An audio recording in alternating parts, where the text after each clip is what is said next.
Сэр, кубқа жақындап қалдыңыз. Және оны іске қосуда. Кубты өшіріңіз, доктор Селбек. Тым кеш. Ол өте күшті. Оны тоқтату мүмкін емес. Соңында жаңа әлем пайда болады. Оны көре жатармыз.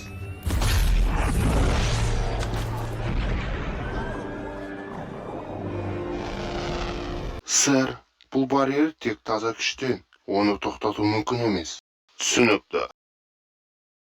Біз жоспары. Сэр, Марк жеті әзірше жарамсыз. Ендеше маған басқасын дайында.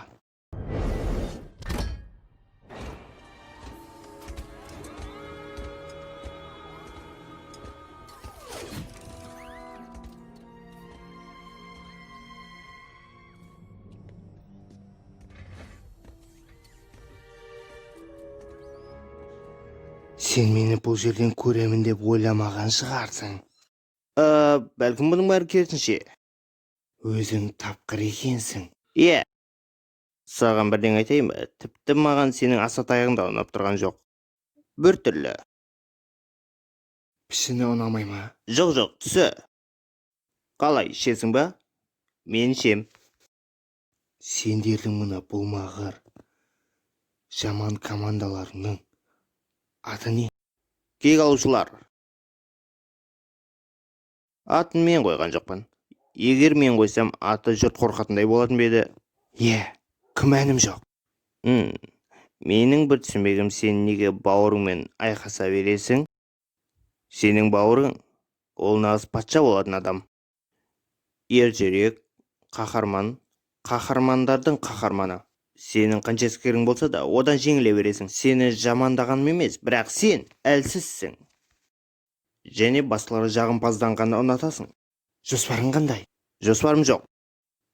Менің жоспарым бар болғаны сені ұстау. Менде әскер бар. Ал бізде халық. Бар болғаны сол ғана ма? Соның өзі саған жетпей тұр ма? Бізде ешқандай әскер жоқ. Тек қана команда. Біз сен сияқты емеспіз. Бізде бірлік, ынтымақ бар. Және біз сен сияқты жауыздарынан кек аламыз. Менің әбден ашуыма тиді. Сенің жүрегің маған тиесілі.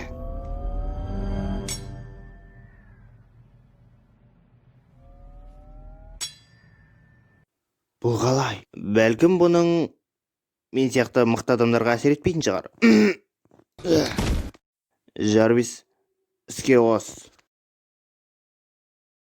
Менің ашуыма тигенің үшін. Іске қос!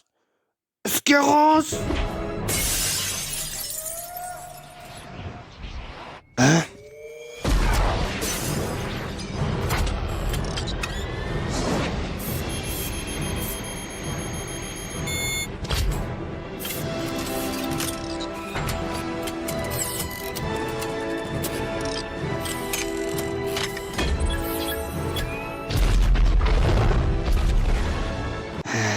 Саған бір адам өзінің сәлемін жеткізді. Және оның есімі Фил.